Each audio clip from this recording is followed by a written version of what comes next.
What's up, world, and welcome back to the Global Frequency. I'm your host, Nefarious. And I'm Frequency Girl. And tonight we have got special guest Scott Wilke here to tell us all about his creator-owned comic book crowdfunding campaign, Cupid, a one-shot comic of murder and mayhem, live on Kickstarter. Scott, welcome back to the channel. Guys? Dude, it's been too long.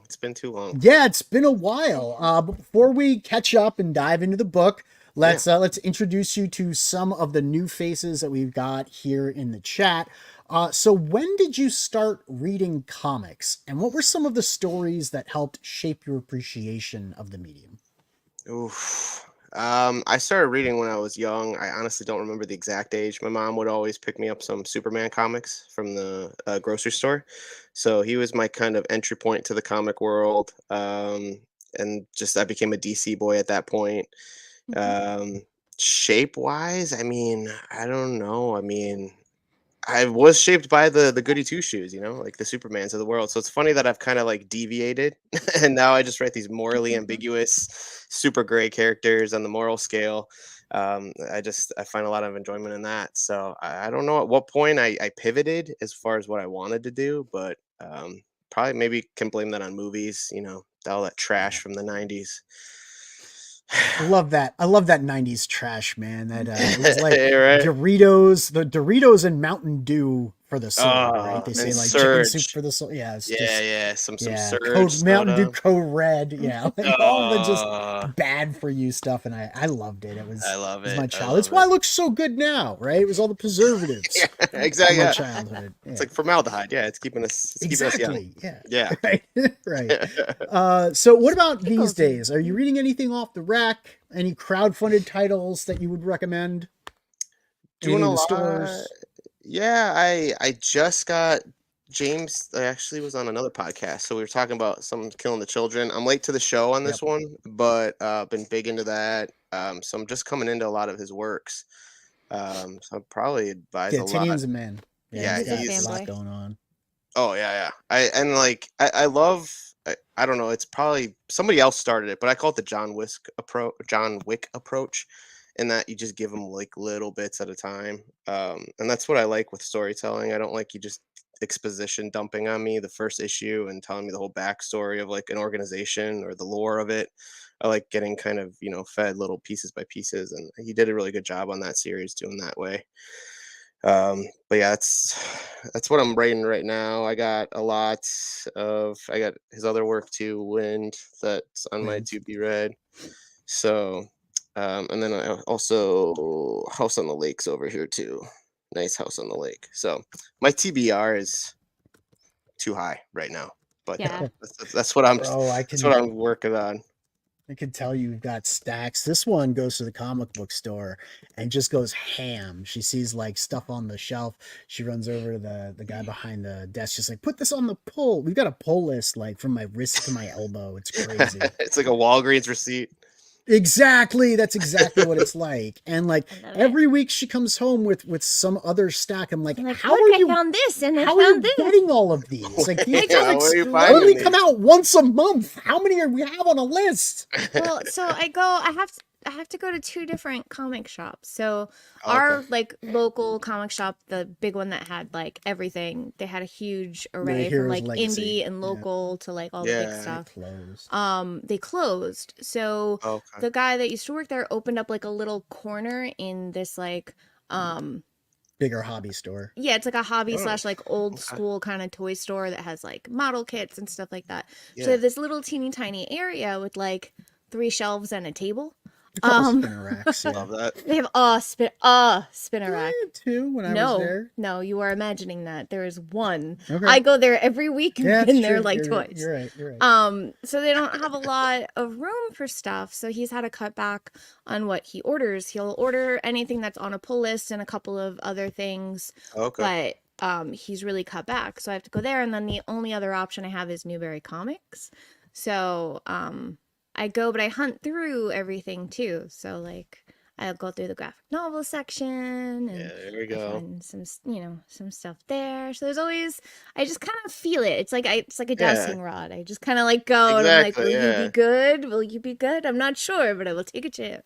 Hey, man. Yeah, she comes home with a couple every now and again where I'm like, what are you thinking with this title? I'm not Sometimes it's sure. the art. Sometimes it's something about like It's the just title that, that'll grab yeah. me. Yeah. The X factor of Sometimes, it, you know? yeah. Sometimes it's someone else that I'm talking to, and they kind of just There you sell go. it really well. So I'm like, all right, you know what? I'll just give it a chance. For at least So one. I'm Nice. sure we can all agree then that there's something special. All this says rack should always come in pairs, spinner or Spinner, otherwise. otherwise. So true. True. So We true. should also say hello to Mobiggs. Hello, Mobiggs. And we have Will, hey nerd, hanging out there. Nerds. And we have Aldous. And there's some other lurkers. But hello, lurkers. Hello, lurkers. We It's love the bad manners lurkers. to call people lurkers, apparently. So I'm sorry. Hello, chat people that have not made themselves known yet. I don't know. Lurkers So I'm is a sure little we can hard to all put, yeah. agree that there's. Can I get back to the interview, please? No, I'm chatty All today. What do you Yeah, want let's from just- me? You go into the comic We store got and a lot what of it catching is you up to do. yeah. You brought it up, okay? That's on Yes, you. I browed it up, guys. I'm sorry. So I'm sure we can all agree there's something very special about storytelling through sequential art. Why did you decide to write comics? It wasn't my first destination. I went to film school, so I always wanted to go to Hollywood. Some things got in the way before I got there, so I never ended up going. And I got a regular 9 to 5. Really still loved storytelling, and it honestly wasn't until I was married and going to Comic Cons, and I'm still reading comics through this point. And it dawned on me at some point talking to one of the writers in Artist Alley that it's essentially just storyboarding a movie, which I had experience in. And I'm like, okay, so maybe I could write comic books. And so I went home. I started tooling around, writing some stuff. I wrote Everett Forge, which never really took off, but it was my kind of intro into writing comics. And ever since then, it's just been a wild love affair. And I can't imagine writing anything else, honestly. So what's your process like then? I mean, I know when I script, I like to visualize, or I like to try and visualize the story as it unfolds. That helps me kind of get the story beats for the pages, and then I try and tell the story visually on that page, try and figure out how many beats are going to be necessary to communicate that thought. Do I want a rapid sequence of beats because the thought needs to unspool, with a higher tempo rather than a slower tempo? What's your process like? You wrote for film, I wrote for film. So we write with time in mind, right? But comic books are different. You got to write with space in mind. How do you look at a page and figure out, what it is you want to write? What's your process for writing a script? That's a really good question. It's a question you get from another writer. All these channels you go on, all these podcasts, all these other shows. It's like comics are dying. Discuss. It's like cool. Yeah, I haven't heard that one before. To buy you some time while you're thinking, Mobig says to understand his writing process, try to envision forging a path to the planet. Bro, Mo, how do you know what I'm reading? I love the I Forge pulled out pun. Forge earlier today. He's talking about his book. What? Oh, Everett Forge. Everett Forge, yeah, Everett Forge. You probably have a much better Forge book than I do. No, it's okay. It's a story from Image. I fell off in issue 2. I read issue 2 and I was like, I'm done. It was going to be their mecha book. I saw the like interior cockpit, heads up display thing that they were doing, and I was like, that's remarkably similar to what I did in Mavericks. So let's see how else they handle their characters. Yeah. And I was not thrilled. It is an oversized book, which made me happy. I'm sorry. I was revisiting it earlier today. I'm now getting off the subject. No, hey So man, we were that's what talking this is about. Let's yeah, no. we were talking about your writing process and how you do your pages. Yeah, that's a big question because I'm always asking that kind of question. It's like, what amount of real estate do I want to give to any type of scene, and trying to think like, what's this deserved? I do have my beats laid out ahead of time, kind of where I want to go. I'm visualizing it as a movie a lot of times in my head, sometimes even a TV show because it's taken into consideration that page flip, almost like a commercial break, like. So I try to have something kind of juicy there do you want to turn the page or are you going to put a bookmark in it right now? Um, so yeah, there's a lot of moving components depending on what kind of writing or what kind of genre I'm in. I'm all kind of over the board when I'm at with Bad Bug. I'm doing noir stuff. I'm doing not safe for work. I'm doing family friendly stuff with Monster World. It's all just kind of dependent on like what. And I always tie something to like a movie franchise or something like Monster World, obviously fall to Jurassic Park. So I always kind of have the beats in my head on where they kind of like went, along the way. And I'm like, where can I borrow from, deviate, what's organic, what's not. So yeah, I guess it kind of depends on too the book itself. Some of my stuff's I'm doing a lot of one shots lately, with my own IP. So, as you know, Periwinkle was a one shot. Cupid's going to be one shots. And I'm working on a new one, Frost, which is one shot. So that kind of changes everything too, because when you're trying to tell a full story in like 35 to 50 pages, um, everything gets adjusted. You know what I mean? So, Yep, yep. I've been writing a bunch of one shots too for Mavericks. They're all side missions and yeah, series. And yeah, it looks like 36 pages is the maximum length that I think a one shot should go to. Otherwise, it doesn't really feel like a one shot it starts single to issue crouch anymore. It into, starts to feel yeah, like more like a graphic novel. Even going to yeah, 42 pages, it's like, okay, this is a double-sized issue now. This isn't a single, yeah. right? It's not a one shot. It start feeling a little bit big. Or I should say 48 pages starts feeling a little bit big. What's Mo say? Every page a cliffhanger? That reminds me of my at least one kill per panel strategy with Baby Seal, Navy Seal. We need to Sorry, I make killed that the book. delivery on that. I still I thought that was like a kid's book. are one shots an attempt to find something that catches, or are these legitimate stories you want to tell? So I can tell you that Periwinkle isn't. Is that a one shot or is that the ongoing series, Periwinkle? It's a one shot for sure. There's more to that So it's a world, universe. though. Yeah. It's a He's world of this, yeah, and then it's building out from him. So everything's gonna and like there's more to Periwinkle that I've yet to explore, but I'm just kind of going to some other characters. And I actually have you guys to thank for Cupid because I think it was your interview where you guys asked me like what's going on in the outside world with Periwinkle. Santa's been killed by Krampus. Are we going to get to see that? And I didn't have that in there. And like you and I spoke about, that was a character driven piece. I wanted it to focus solely on Periwinkle.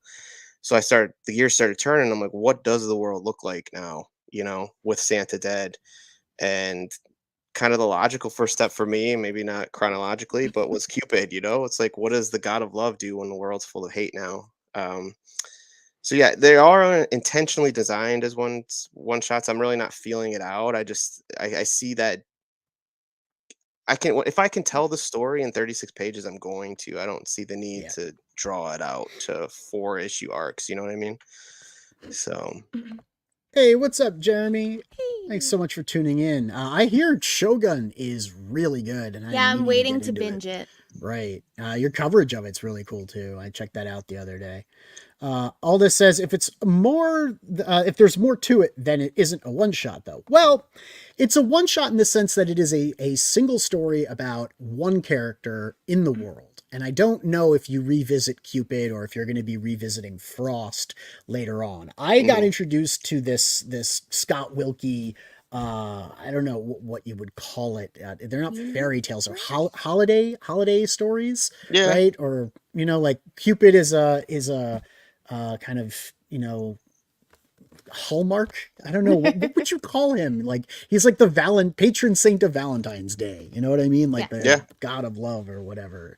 Um, and you've got Periwinkle, who's the elf who goes after Krampus for murdering Santa, right? So once again, it's like a holiday story. It sounds like Frost is that Jack Frost, or like how does Yeah. that tie into winter? So it sounds Yep. like you've got these like holiday characters, and they all kind of tie together to be part of this larger world. But I don't know if the characters show up in each other's stories, or if it's a one-off about that character, and then something connects that story to the larger stories, in which case it would be kind of serialized, right? It's not a series in that you need to read one after the next. Correct. And it's not like just a total one shot where it doesn't connect to anything else, but they are self-contained stories in one issue about one character that you might not see again. Yeah, and I mean, maybe it's a matter of semantics on how I'm describing it, because I think I brought that up too in the bad book chat. I have like 3 one-shot story ideas for Cupid. Each contains story of, because again, he's turned to life a crime. Each one is a specific crime he's committing.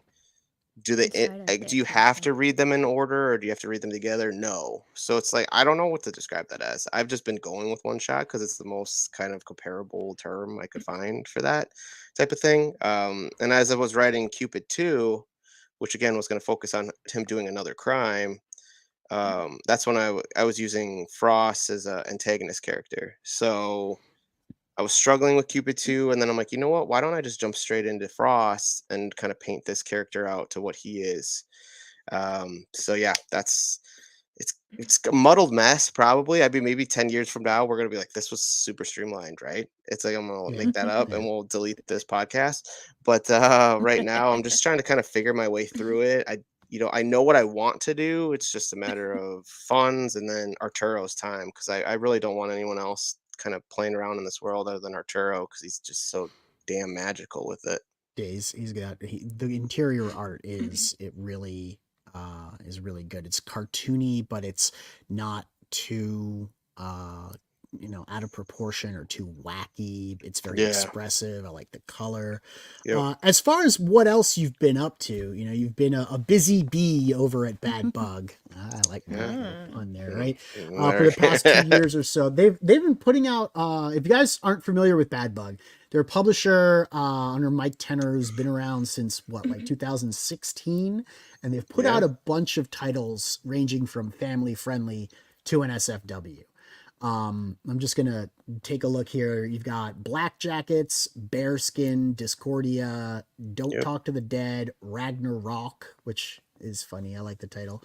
Serial Killer, Midnight Highway, Monster World, Periwinkle, Undercity Tales, and His Name is Wrath. So 11 family-friendly thereabouts titles, right? Or Titles, I should say, like, not mature. And then you've got the mature label, which would be Bobby Joe's Xenogeist, Sex Spells, Astro Witch, Vanya the Lost Warrior, Death Knell, Roseblood Manor, Flickering Lights, and now Dead End Moon, which didn't really used to be NSFW, but I guess it's like taken a turn. So it's kind of a split, pretty even split between NSFW mature titles and more family friendly titles that, I guess stray into the realm of adult audience, not like adult books, but adult audiences, right? And you're credited with working on Bobby Joe, Dead End Moon, Hypergeist, Roseblood Manor, Serial Killer, Periwinkle, Undercity Tales, Monster World, and now Cupid. So once again, a pretty even split between family friendly and NSFW. Are you involved in any of their other projects, or is like 8 enough for you? I'm always I'm always looking for more. No, I think all the Bad Bug guys, to be honest with you, kind of play consultant roles in the titles. So Roseblood, I played a pretty big role as kind of project manager for the last, I think, 4 issues. I did the frame narrative that kind of grouped all the stories together. So yeah, I mean, I think that's enough for right now. But I'm like I said, and there's another title we're still working on, and that's the stuff just I'm doing with Bad Bugs. And I got some stuff with Inferno Publishing that I'm working on, and then of course I got About Time Comics I'm doing Red Scare for as well. So. Oh, nice. Yeah, I was unaware of the Inferno Comics connection. That's neat. I'll have to check that out. Yeah, Perils of So, Passion. The Kickstarter just ended, but if you want to check out Perils of Passion, 1 and 2 are complete. So yeah, I will definitely check that out. yeah, thanks. I know you've done some editing work, but who is your editor? John McLeod is my is Bad Bugs editor, and I always joke. I think I talk to him more than I talk to my wife sometimes because there's so many titles going on, and we do kind of tag team other projects as well together, kind of editing those and stuff. So yeah, I'm always sending something to him. He's always sending something back to me. He's a rock star, and he catches so many things. So I don't know. I can't thank that guy enough for putting up with me. So How'd you guys meet? through Bad Bug. So Yeah. Mike got him, yeah, and Mike's kind of he's the Nick Fury. I always joke of like he brought all these ragtag group of people together, all these members together, and created Bad Bug, and it's been an explosive. Geez, what 2-3 years? Sometimes I Yeah, forget you guys have a even. huge catalog since Yeah, 2021, which is I think the first time that we interviewed you. And like it's been a while in the making, you can tell looking at the early Kickstarters. I mean, like Dead End Moon was there, yeah. Midnight Ride, Midnight Midnight Highway. Rider, Midnight Highway, that. Yeah, I always, Yeah. say Midnight Rider. Undercity Tales, Yep. like the early stuff that you guys were putting out 2019 or so. But then it's like in the Mhm. last 2 years, you guys have 20 something titles, which is kind of astounding. Yeah, it's crazy. And then too, I mean, we're branching out to people outside of Bad Books. We got Bombshell and Atomica, which we did with Cat and Phil. And so there's other titles like that. We're gonna start bringing in outside talent on. It's just yeah, I love it. There's moments where it's like let's like center ourselves real quick because, but I wouldn't change it for the world. And I think and we're getting on people's radars, which is great. Um, I don't know. It's been fun. It's been hectic but fun. So you, like I said earlier, you write a mixture of, family friendly, Yeah. you know, mature and adult, mature and adult. Well, I mean, you are an adult, but you're not What's mature, the so there is a distinction what's there. it like getting involved in these NSFW projects like Bombshell and Atomica, the erotic queer lesbian series, and the Perils of Passion, the bounty hunter series? Both of these Hmm. seem like they lean a little bit more into the titty book genre, right? How do you what is it that draws you to that, and how do you write in those genres? Yeah, there's a running gag from Mike that I ruin a lot of the titty books because I don't lean very much into that. So, Bobby Joe, if you've read, doesn't really have. I think there's a sex scene in the first issue, and that's pretty much it. There's mostly just cheesecake covers on that. Same for Dead End Moon. There's really no destination for NSFW outside of the covers. Perils of Passion, Mark Compton was kind enough to let me kind of do what I wanted with that story. And again, not a lot of sex and all that jazz going on in that one. Um, so, I mean, Xenogeist and Hypergeist, obviously, if you've read those, those are pretty heavily, they got the deed in them quite a bit. Well, I mean, it's Uh, a sex android, it's basically, right? it's innate, right? Yeah, it's Yeah. Yeah. it's built in. Again, I mean, I enjoy all of it. The only thing I would say is that the NSFW books have kind of probably stopped me from getting on a lot of podcasts because I've reached out to people. They're like, "Oh, I don't cover NSFW books." I'm like, "Well, I do other stuff too," and they're like, "But It's you're, not And just that's that. generally, we don't cover them either, but it's a good thing you do the other stuffs because we're happy to have you 100%, on for that. yeah, Yeah. Cupid was a little bit close to the line, but I was looking at the campaign page. I'm like, nah, there's a plot here. It's connected to Periwinkle. There is no overt nudity. There was that no, one print. That was that one print. You know the one that I'm talking about, where he's like laying in the bed and there's the the person that he was just the that Rhonda. I was like, yeah. we can't show that on stream. But you know, Probably I'm not, familiar with yeah. your other stuff, and like I said, it's a pretty even split between the mature NSFW stuff that you work on and your other titles that maybe aren't safe for all audiences, but at least could appeal to, you know, all adults, right? Most Because adults, Periwinkle's about lots of murder, right? You don't want to be reading that story to your children. child. It's Yeah, not a no, bedtime story, right? No, So I don't know if we can really that. call them all ages books. Maybe for other, you know, audiences, all audiences. Yeah, I think Monster World's honestly my only all ages book that I have in my library. But yeah, everything's got. I do kind of lean into the violence and overuse of the F word and. What if your kids like murder? Yeah, Mo. I mean, have them read Periwinkle, because Yeah, yeah, I'm Cupid. gonna show There's it on again. stream. This is the prop from Periwinkle. This is I love that. the axe, right? That he uses. It's a candy cane and this axe head. So this is like if you were going to be I guess putting Periwinkle into a prop, it would be a giant, you know, murder tool, right? Yeah. So yeah, we got that off the Periwinkle campaign when we backed it. so clearly it's a violent story, right? It's a pretty violent. For sure. Why don't you give us the pitch for Cupid then? You know, to I guess go right into the story. Who's the protagonist? Tell me about Cupid. Yeah, so again, it's in the Perryverse or Holidayverse or Wilkeverse, whatever you want to call it. And it takes place shortly after the murder of Krampus, or excuse me, after the murder of Santa by Krampus. So the world's kind of in a state of dilemma or chaos. There's a lot of hate in the world. And that's really bad for business for the god of love. So he's kind of out of work at this point when we find him. So he's turned to a life of crime to pay the bills, and he ends up owing a loan shark a hefty sum of money. And he turns to his friends, Tooth Fairy and Boogeyman, to help him pull off a heist, so he can pay off the loan shark that he owes the money to. So yeah, that's the opening page there, and yeah, these are made by Mike, so he does a really good job of kind of summarizing the whole story in the little infographic.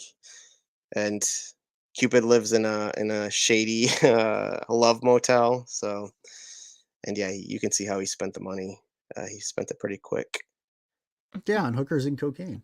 Looks I like there don't. may be pizza there as well. I don't know. A steak. I mean, am I Yeah, wrong? filet Steak, mignon. Yeah, filet Gotcha. mignon. Yeah, you know. Dude, like, am I wrong? It's I was just hookers saying and I blow. thought it was pizza, but it's steak. He's like Bender, right? Yeah.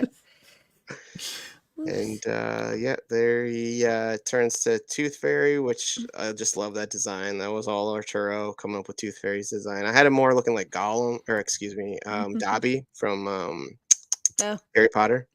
Harry But he went with this design that I love. And then the I like the Boogeyman. Boogeyman. Yeah. And Boogeyman, nobody's scared of the Boogeyman anymore. They're all scared of Krampus. So now Boogeyman's in that state of kind of dilemma because he's like, Depression, yeah, so retirement. he's got He has horrible points anxiety like and depression at Krampus. this point. Yeah. Yeah. I like that. So I think it's funny that you've got these. I don't know where Tooth Fairy falls. I'm sure people still lose teeth. But it's almost like these holiday spirits that are either out of work or have been put in dire straits because of what's going on with Krampus and Santa and, you know, the murder and everything. I like that. I just think it's a clever way to set up your storytelling and the motif that's bringing all of these characters together, like, you know, holiday characters that are all down on their luck because of all of this. And so they get together for one last heist, you know? Yeah, I mean, Tooth Fairy's the only one that's making out like a bandit with the death of Santa because kids don't listen to their parents anymore about brushing their teeth. So he's just making a buttload of money on teeth. That's so dope. Yeah, and we don't know exactly what he's doing with the teeth. Yeah, I love that. That was actually a print that Arturo did for me. And as Mike and I were putting the Kickstarter together, he's like, you know, this would be a really cool variant cover. So to entice people a little bit, you can get it with the Periwinkle if you back that free of charge. So nice. And you can read chapter 1 of Periwinkle Chapter for 1. free Yep. on the campaign. The Wilkeverse, the Perryverse. The Wilkeverse, I yeah. like that. So, I guess what about the antagonists? This loan shark and his goons. Who are the antagonists? What's the conflict there? Yeah, there's Reggie and his gang. He's just he's Arturo modeled him after Dog the Bounty Hunter. So if you probably can see, I think he's in some of the opening shots. It's just, I was like, that's beautiful. I love it. But the one of the main antagonists is actually the Sandman, who's turned to a life of drugs rather than helping people fall asleep. Well, I mean, I guess he's been doing both, honestly. But so yeah, he's right there, Sandman. And then there's Arita, who is the love interest to Cupid, and they had just broken up. So we find Cupid in an even lower state because he just went through a breakup with somebody he truly loved. And yeah, he's just at the bottom of the bottom. Yeah, I like this print. This Is this Yeah. Kit Wallace? That one is Arturo. So the funny story Okay, is he Arturo. did that cover first, and I was like, Arturo, this is gorgeous, but you left me no room for the logo.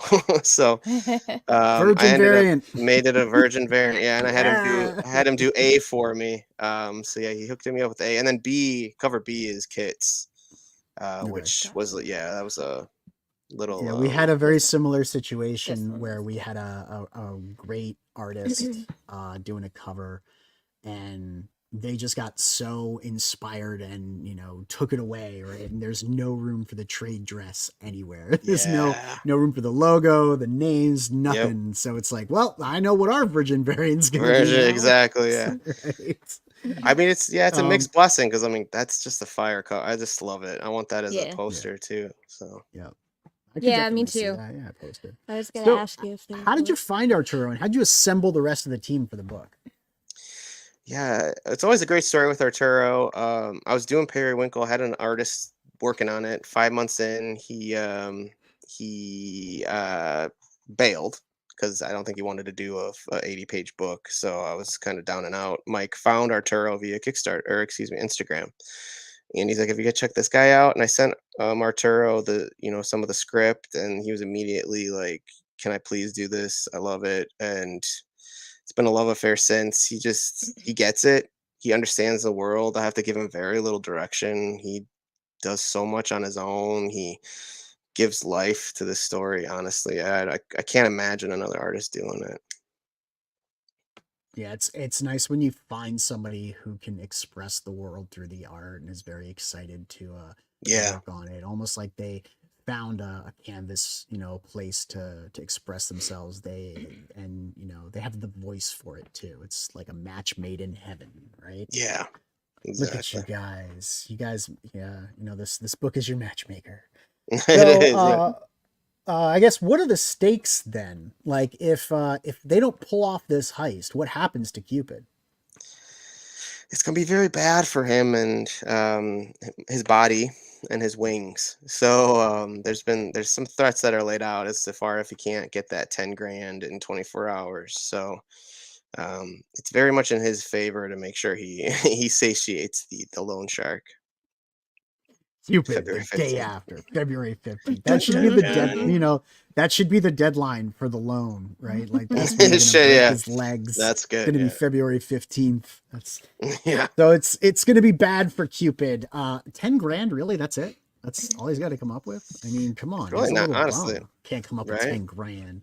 No kidding, yeah. Well, he spent it all on steak and coke. I mean, he doesn't have any. That's fine. Like, clearly he's not. Like, if you he's got to make even 10 grand. If you can't make 10 grand, you're really not that great of a god of love. You know what I mean? That's true. Well, we find out why he's not so good at doing the god of love business. It's the greeting card industry. Yeah, but does he see any of that money?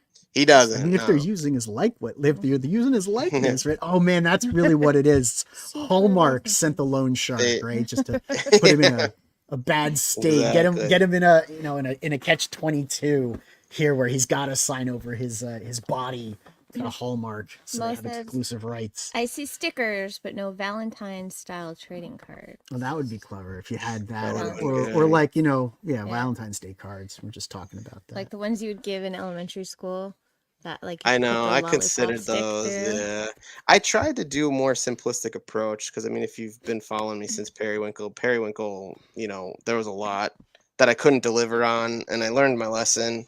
I told Mike, I'm like, I only want to do variants. I don't want to do anything else. But then Conrad, Kerpluck, I tapped him for stickers, and then Mike was like, hey, do you want to do that collector's box? We're doing it on Box is Horus. good. We're doing it on Death now and all that. And I'm like, I don't really want to, Mike. Please don't make me.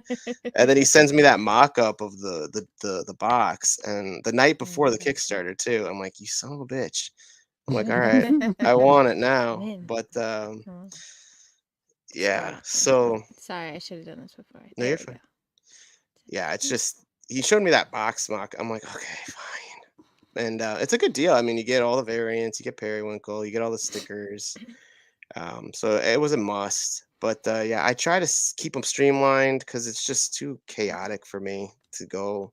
Because I did like greeting cards for Periwinkle, and you know, they didn't. A lot of people didn't pop off. So I don't know. Well, I mean, Didn't have it's not chocolates. always there needs to be chocolates in the box, right, for Valentine's Day. Maybe like There a you go. rose. We should just tell you to do more things, right? Like lean into the Yeah. brand more. You offer like offer I did more that and I don't want to do that again. specialty items So that what, you don't yeah. get on other campaigns. You know, like we did a collectible coin for Judex, right? Because it fit That's awesome. the story, so it was like actually the coin from the book. I like stuff when you could do stuff like that fits into your IP in ways that other books don't. It's like, don't do just trading cards, right? Have the Like, loan contract as a mount. I mean, not a mount. yeah, I mean, you could I'm do joking. something like that, but I'm like, joking. you know, a rose, or you know, a set of chocolates, that would be completely Yeah. unique. I don't think you can't do that. Yeah, then what Obviously, you can't happens when do the chocolate. Nah, chocolate no, melts all over the yeah. book? I think too, I'm a little trepidatious and a little kind of cautious because I know I get a lot of people being like, you know, these are weird. This is a weird avenue to go down, you know, and I'm kind of hedging my bets a bit. But not Cupid's bow. I will get you a bow, man. Yeah. I was gonna say, man, I'll it's build not on the that. Give him campaign. ideas. It's not on the Mo. campaign, right? No, I'll Like- send you out. I was gonna do arrows. I was gonna do some like arrows because I just love how Ooh, iconic those look. But nice. maybe I will work on that. But yeah, I'm I just. mean, I can't help it with a weird IP like this. Like, you know what I did with the mask with Judex, right? Like, Yeah, that was really cool. If you're not gonna do it on the IP that you're sinking all your time and comic book effort and energy into, like, what are you gonna do, right? And you're right. And again, I to that point, like I'm just I'm kind of feeling the water, you know, how much people want this because Periwinkle is a gamble. So a lot of people don't like Christmas, so they immediately associated that with Christmas. So they're like, I don't want to mess with that, even though it's very much not a Christmas book at its core. Cupid is most certainly not a Valentine's Day book, but there's always going to be that correlation in one's head. Association. Association. Thank Yep. you. So it's like I'm kind of testing it, and once you know if it catches wind, I have plans for Cupid 2. I got plans for Frost. The Easter Bunny is in my sights right now. So I'll happily do that kind of stuff, but right now I'm just kind of being more cautious because Periwinkle really did kind of throw me for a loop a bit. Well, I mean, Periwinkle got picked up by Bad Bug too now, right? Like, I know I was going to ask you, why not run this under Bad Bug's crowdfunding platform? I know you list William, but Mike, as a collaborator on the campaign, but this is under your name. And for me, when I look at that, that says something, right? Yeah, I mean, it says what it is that there's just too many campaigns running on Bad Bug and Mike's accounts. So it's like we're trying to now move creator-owned stuff to their own individual Kickstarters. So that's why I'm taking Cupid back home. Back when we ran Periwinkle, like that was honestly the first Bad Bug titles that we were, you know, under that umbrella because it was that, and you know, we had what was it, Pocus Hocus next, and Bearskins. So there was a lot more room. But now with the NSFW titles, SFW titles, there's just too many to run, and Kickstarter cuts you off at a certain point. So that's kind of why we had to pull back. And yeah, I mean, that's a struggle that I've had because, I wish this Kickstarter was doing better, but a lot of people don't know it's even existent because it's on mine, and the only one I've run is on Everett Forge. And so if you didn't back Everett Forge, you don't even know this one's going. So I've been struggling to find a way to Well, yeah, I've call seen people out, you know what I mean? on the Bad Bug Substack, which I would assume most of the Bad Bug people get the mailing list, right? Because you do your mailing list through Substack. I would assume, because I've seen stuff for Cupid on there. There was like the last 2 posts had information about Cupid in it. Now, obviously, it's not one of the NSFW titles, and that's right? So it's most not of going our to have the Substack same. people are, It's not going to have the same following and the same people that would be backing the other Bad Bug stuff following and backing yours. It's really telling, like when you look at the NSFW stuff and it's pulling in like 16, 20, 50, $60,000, like just starting at 16 even, and going up from there, and you compare it to the SFW, right? Like the more family, all ages titles, or even just mature audiences, but not NSFW. 3,000, 6,000, like you're looking at half, if not less, of the total haul, just financially. But if you look at the backers too, right? Like, 400, 500 backers on an NSFW book where it's just, Tits McGee doing titty things, and you wonder to yourself, I wonder how the storytelling is in this book. I wonder if they can put together a compelling narrative, a character-driven story, or something with a exciting plot, or if I'm just going to be staring at a rack the whole time. Not that there's anything wrong with racks. I love racks. Don't get me racks wrong. Are great. Almost as much as he loves thighs. I just don't think that, I go to different, I go to things for what I want from that thing. And I don't need naked and sex from comic books. There are plenty of ways to get naked ladies and sex in your life that isn't in comic book form. All of these hentai creators, because that's really what this is, right? There are Western hentai makers. Like having come back from Japan and seen the selection at Melon Books, this shit looks just like hentai. So you got all these hentai creators on Kickstarter doing their hentai thing, and I'm like, but that's not what I want for my comic books. So really, it's this niche thing where you can't get them in stores, so you get them on crowdfunding, right? Yeah. And I mean, to that point, and I think somebody commented in the chat too, it's like, you're not putting boobies in your booby book, you're doing it wrong. 100% agree. Well, Bobby Joe is our probably, I think, our monetarily our top performer, and again, very little sex, very little nudity, and she's one of my favorite books I've ever written. Outside of like Periwinkle and Cupid, she's probably in my number 3 spot. And I think there is a way to navigate that avenue of giving the people what, some of the people what they want with some boobies, and then giving a good story too. Hypergeist, I spent a lot of time focusing on the story. In issue 3, there's a lack of sex because, it's the penultimate issue. I got to navigate. I got to get my chess pieces in a row so I can move forward. And I can't chest. Chest pieces. So I gotta I gotta step back from the sex for a bit so I can focus on that. And I get the gruff and the angry backers who are like, this one didn't have enough in it.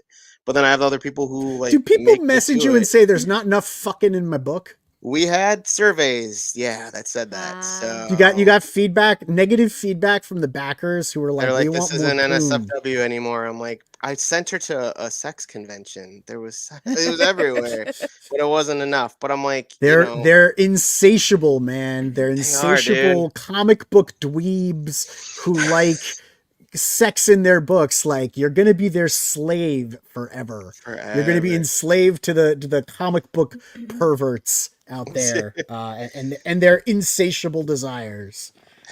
Like, listen, I get, we all like boobies. I'm personally not looking, like you said, like you, I'm not looking for it in that avenue. I totally appreciate people who do, and totally understand if they will find joy in that. But yeah, I read plenty of Conan when I was younger, right? Yeah.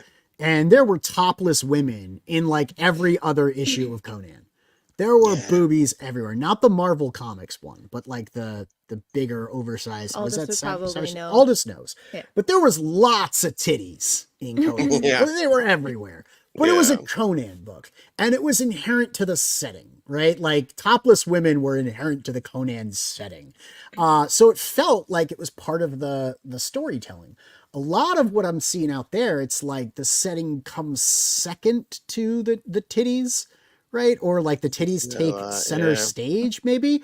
But really, in Conan, there wasn't any serious NSFW. It was maybe implied occasionally when like he'd kiss some lady, and then like then it would get dark, right? Like, you know, or the covers would go over them or whatever. So it would be implied, but it wasn't like full on, you know, vaginal penetration on page 2. That's what we're starting to see with the NSFW stuff, and it's 100%. Like really leaning into the sex acts. I got no problem with titties. I like titties. Titties are great. I even appreciate a good silhouette of a titty, right? It doesn't have to be a bare naked breast. It could be a clothed breast, tastefully demure breast, but it's still quite clearly a breast, right? I got no problem with that. I just think it's a little bit weird when you start seeing, you know, like people drawing penetration and fluids and all sorts of stuff like that. It's like, why? This isn't the forum for that. It's just awkward, man. Like it's like trying to sell porn at Sundance, right? Yeah, I mean, again, I agree. And then again, I see the merit in it for some people. I personally would never. I don't. And as far as writing it, could you tell me what that merit is? What's the merit you see? Other than selling it to people who will pay a lot of money for sex. Because, you know, OnlyFans is a thing, and there are a lot of thirsty, lonely dudes out there. What is the merit? How does it add to the storytelling? It doesn't. Come on, man. I'm going to put you on the hot seat here. It does not add to the storytelling. It does not. The feed. You know?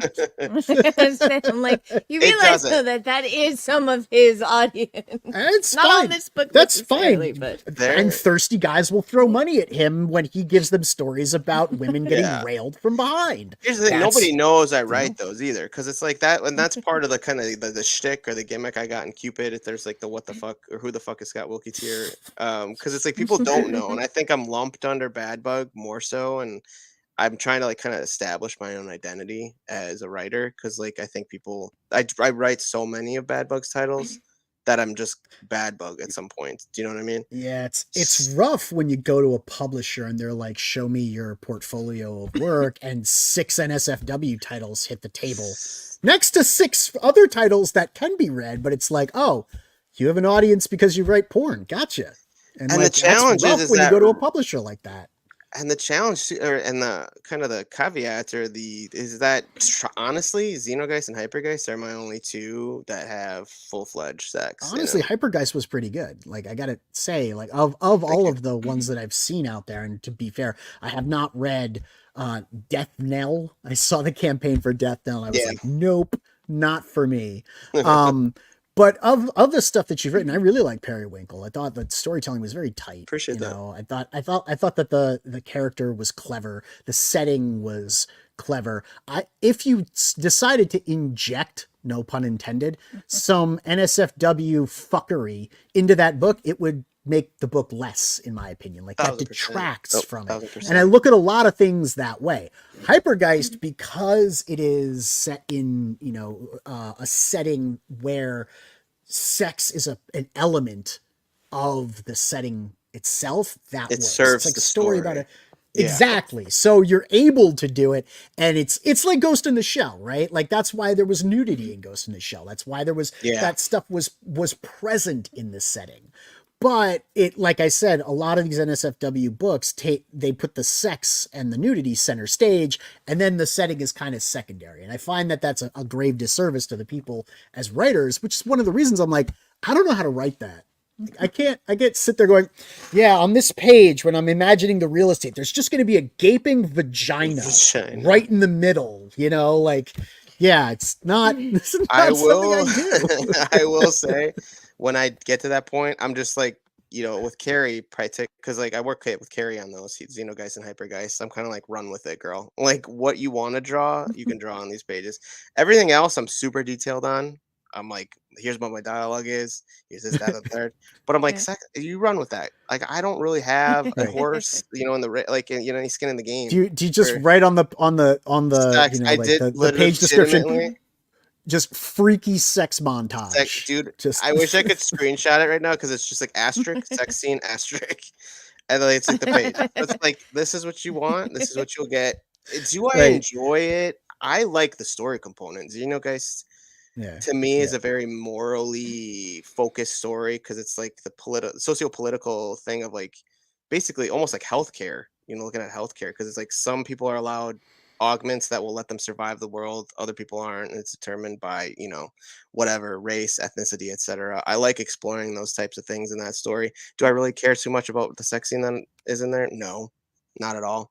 But I'm like, if that's, I gotta include that in the vehicle of the story so people will like look at it. I mean, but again, it almost seems like you had a story and then someone was like, hey, if you put sex in it, it'll sell more issues and sell more copies. And you were like, yeah, okay, sure, let's do that. And then when you were like, but let's focus on the storytelling, everyone who bought the stuff was like, no, we want more sex. They got mad. That's what I'm driving at.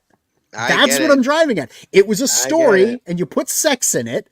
And then later when you were like, yeah, but sex is secondary. Let's talk about the story. They were like, no, we want the sex. And you will forever be enslaved to those people. And major publishers, when they look at you, go, who's he writing for? Oh, yeah, they're not going to buy our books. They have no interest in reading our books. Like, Something's Killing the Children, they would never buy this. Why? Because that's not the book that they want. That's an entirely separate audience who demands you feed their, I don't know, addiction, their porn addiction. Who knows? But that's neither here nor there. You get the point. I'm beating a dead horse. I'm like, hold on. You're beating I'm beating a dead horse here. I was just reading the comments over that. No, I agree. I'm like, at the end of the day, I totally agree. And that's why I have always said, because we're doing an imprint midnight, which is going to be where the NSFW Bad Bug books fall under, which we're hoping kind of creates more of a line in the sand and where everything falls within our genres. And it's hard for me because I'm like, can we have something in the middle? Because like Bobby Joe and Dead and Moon, which are two of my favorite stories I've written, just have cheesecake covers. They have no real sex in them. And I'm like, so can we have like a, dusk, like a midnight Bad Bug dusk or something like that? Because it's like, and I think obviously market confusion, whatever. But it's like, yeah, I mean, two of my titles have some sex scenes in them. And at the end of the day, those sex scenes weren't really why you wrote the book. That's the big difference. I just want to tell stories. So I'm like, however you guys want to read my damn stories, like, obviously Periwinkle, I'm not going to have some elf sex in there. If you guys want that, I can try it.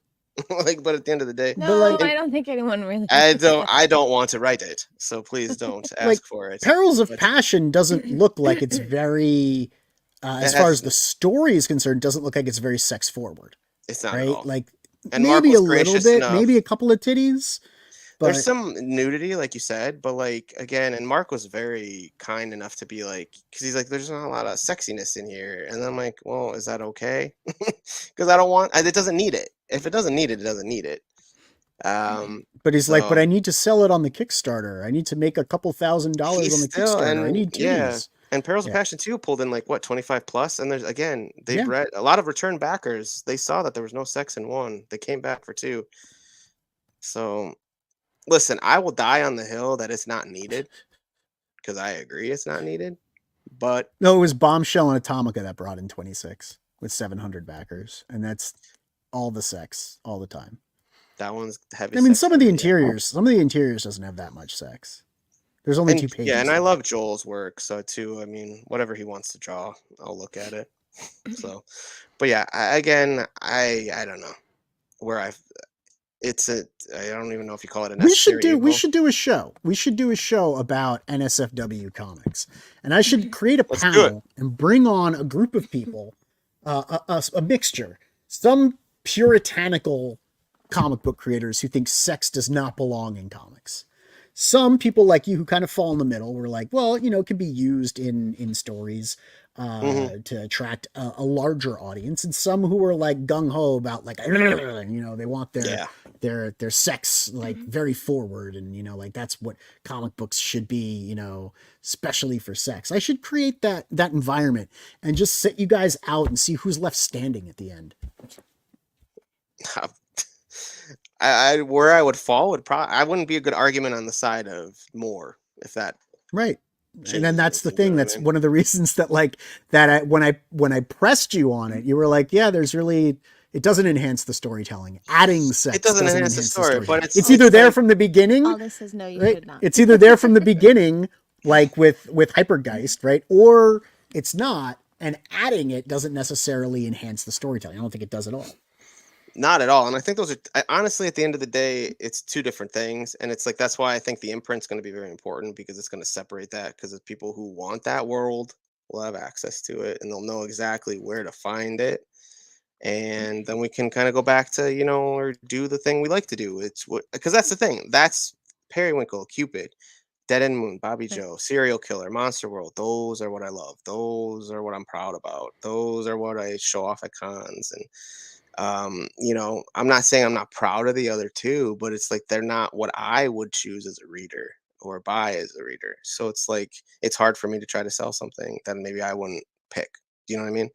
So yeah, I don't know. It's a sticky, like it's probably bigger than this podcast or bigger than any show, like that kind of conversation. And again, I don't know. Oh, did I lose you?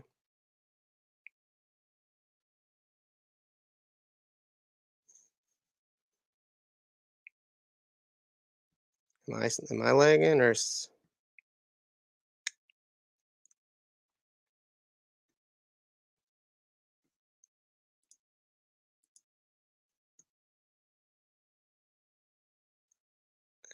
Oh, hello? Did I get kicked out or did?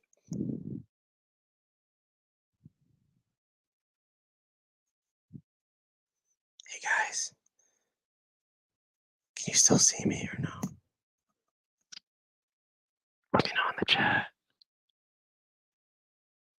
It's just Scott. Okay. What's up, guys? So they really didn't like me. They kicked me off.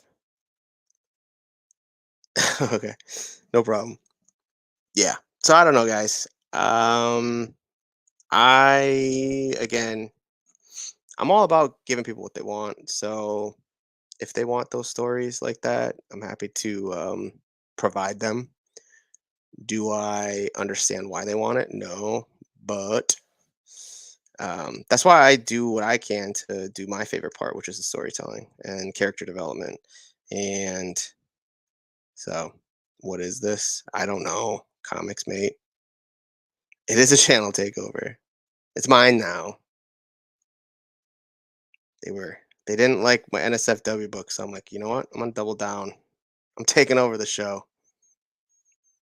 But no, I don't know. I don't know, guys. You should read Cupid though, and you should read Periwinkle, because I really did pour my heart and soul into those. They do not have an overabundance of boobies. Cupid's got a little bit more than Periwinkle at the very least. So, yeah, they're just about if you like to see sweet, innocent things turn super debaucherous and macabre, then you will love Cupid and Periwinkle. And then I'm working on Frost right now. So that'll be like a John Wick. So Jack Frost is like a enforcer for his dad, Old Man Winter. So if you like John Wick, any type of assassin story, to be honest, you'll like Frost. Would you do that, Filth? Lolly, no, I will not do that one. Eldest. You only need to vamp for 2 more minutes, then the show is over. True. What else do you want to guys hear? You want to hear some impressions? I could do those. But yeah, you should check out Cupid. You should check out what else do I got going on right now? I'm working on Undercity Tales 2. So if you like that one, it's in production right now. So that's gonna be a good one. Hey, And Big Porno kicked me off. yeah, yeah. Well, they heard you. They're taking you down. They did. It was they got mad. I was bad mouthing the NSFW comics. No, I'm sorry. It's just I don't know, it gets under my skin. I get it, man. I appreciate you that you do both, right? And I appreciate what you said that like if you have people who want something, give it to them. There's an audience that that wants that, then you can create something for them, and it's a audience that can help make money for you to fund the other stuff that you do. Which I think is worthwhile. Which is why we're going to have you on for the stuff like Periwinkle and Cupid and other stuff in the future that isn't necessarily NSFW. Mo said he kicked me for saying hentai too many times. Yeah, it's got a cutoff. You can't do it more than 3. Right, it can't. It gets 3 strikes. Yeah, and Mo is tough but fair, and that is why he crashed the stream. We got Dean with us. What's up, Dean? Thanks so much for tuning in. Down with Neff, long live Scott. I took over the show. Right, you did, and you did a good job. Apparently, it's much better than we did. So let's just add this in here. So Cupid, everybody, check out this book. Do you want to tell us anything about the tiers real quick? You mentioned the box. The box tier kind of has everything all together. If Kickstarter did featured tiers, that one would be the one to take a look at. Yeah. And then there's the, like I mentioned, the Who the F is Scott Wilke tier. So if you want to catch up on my SFW books, they're all in that box. So it's got Serial Killer, Monster World, Undercity Tales, and then Periwinkle, Cupid. So pretty good deal. Again, just trying to distinguish myself, establish who I am as a writer. The Cupid box is, of course, awesome. And everything's available as add-ons. So if you want to get some, want to throw the Cupid box on, or any of my other titles like the Undercity Tales, you can buy those individually in case you need to catch up on maybe you have Undercity already and you just want to check on Serial Killer, Monster World. Did I lose you? Is it me again? Can you guys hear me? There we go.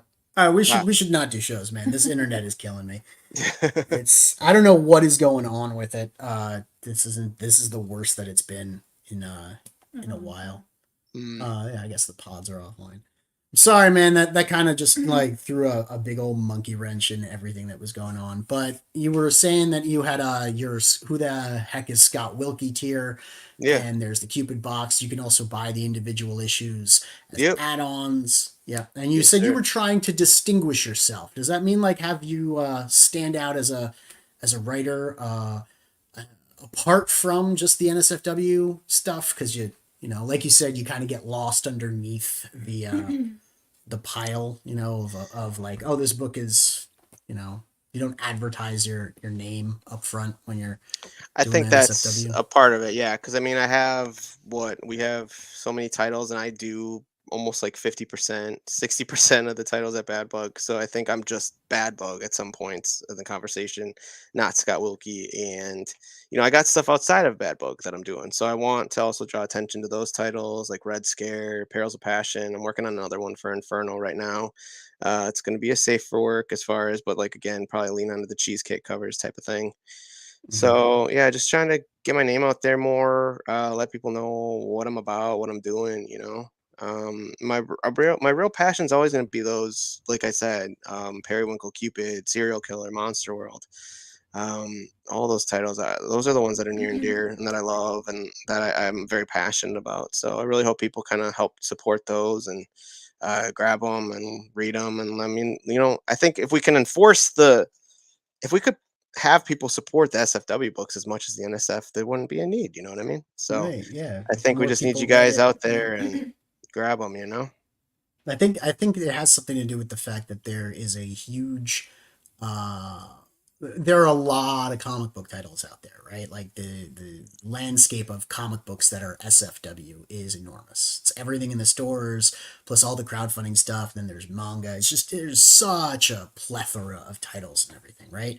Yeah. And then as far as the NSFW stuff, it is a much smaller pool of titles to draw on or to draw off of. So because you can't get them in stores, you can't really get them anywhere but Kickstarter or, I don't know, like dirty online shops. Who knows? Maybe dirty is pejorative. I shouldn't call them dirty, filthy, naughty. I shouldn't call them any of those things. Pernicious, perverse. Because you can't get them anywhere else. It's a specialty item, right? And so the audience for that definitely exists. And because so few of them are available, they pull in numbers. I guess that's probably that's true of all Bad Bug books, right? You're not you're only located online, whether it's your Safe for Work or NSFW. All Bad Bug books are like not in comic shops or anything. Correct. Like that. Yeah. Yep. We're strictly online. Yeah. Which is nice because it's direct to consumer, right? That's direct market sales. And I like that. I like being able to go directly to the source rather than having to necessarily rely upon a third party. Now, that said, comic shops have been in trouble lately. So I like trying to, make it easier for them to make a buck or two also. For sure. Have them cover my, carry my book. But, that's an entirely separate conversation for another time. Is there anything else? Ludo smell bad? Mobig said it's less of a pool and more a bog of eternal stench. And so my brain went, Ludo smell bad. Stuff from Labyrinth? Yes, what he said when they get dropped into the bog of eternal stench. Yeah, you really are. No, Labyrinth is just a really good movie. It is timeless. You could watch it whenever. Yeah, that's true. And I'm lucky that's the only quote that I started doing because I could just go off and we've already gone on enough tangents with this show. I think Poor Scott is like, I'm never coming back. So, no, you guys are good.